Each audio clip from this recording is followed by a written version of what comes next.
We must teach our children that freedom is not inherited, but must be diligently defended against tyranny.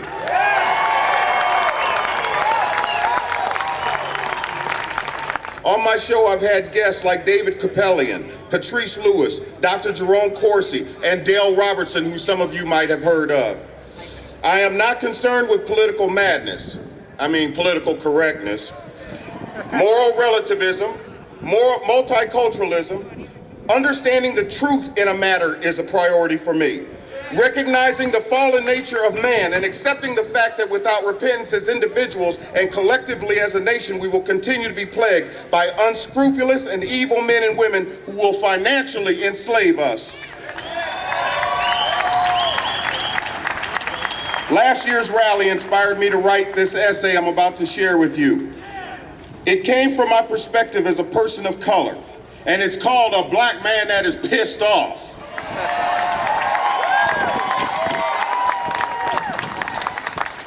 Now, actually, this was done the day after. It was done on April 16th, after I had enjoyed the privilege of standing shoulder to shoulder with so many of you and so many of us that I got to experience a peaceful unification of ideas and principles. And it was just a pleasure to be a part of. And I was all excited and knowing that I was sharing in my renewed sense of duty to my country, even as I had been a veteran aboard an SSBN missile submarine called the Woodrow Wilson of all submarines, the most progressive, or one of the most progressive presidents we ever had. But I am a veteran also, and I have great love for those who are currently serving as well as those who have served our country and those who support us. Again, a black man that is pissed off. I sincerely hope that title got your attention, fellow patriots. It is almost 11 p.m. and I just finished watching Janine Mental Midget Garofalo being interviewed by Keith, I wish Obama was my daddy, Oberman.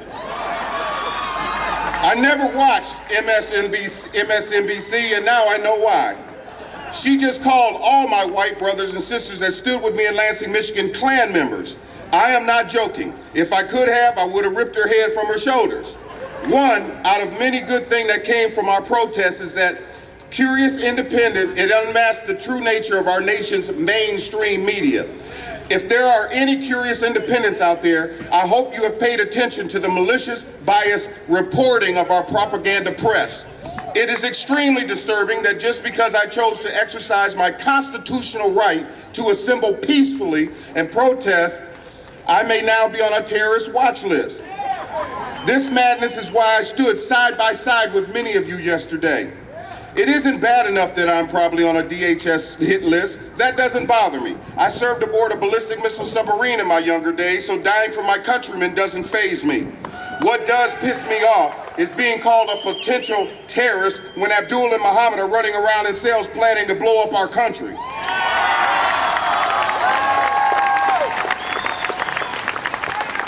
What bothers me is the illegal aliens coming into our country and either contributing greatly to a crime wave or sucking up free, they aren't free, we pay for them, benefits and nothing being done about it.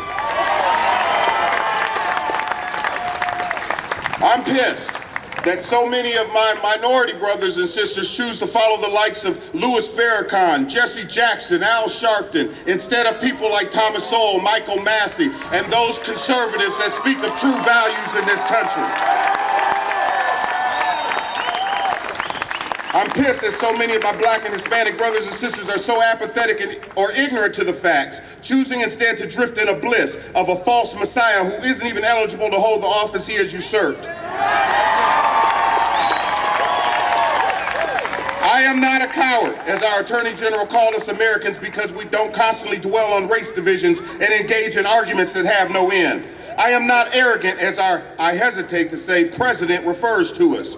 While we cheerfully give to charities and respond unlike any other societies when other countries suffer natural disasters.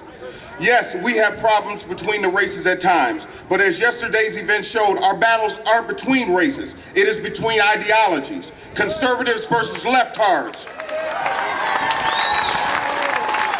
We are a peaceful people, unlike our foes who use slander, insults, libel, violence, and any other method they can to devise to tear down our country instead of building it up. In conclusion, I would like to say that I haven't met any Klansmen or women that I am aware of since I joined this movement. It has been my privilege to meet well-meaning Americans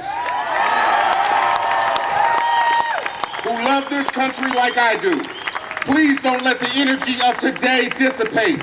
Let it spur us to do greater exploits that our founding fathers would be proud of. Carry on in Jesus' name. I love you all.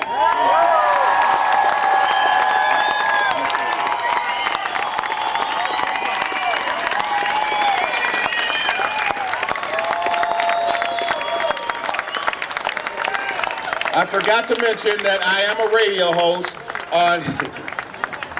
on a conservative Christian station on AM 600 in Flint, Michigan.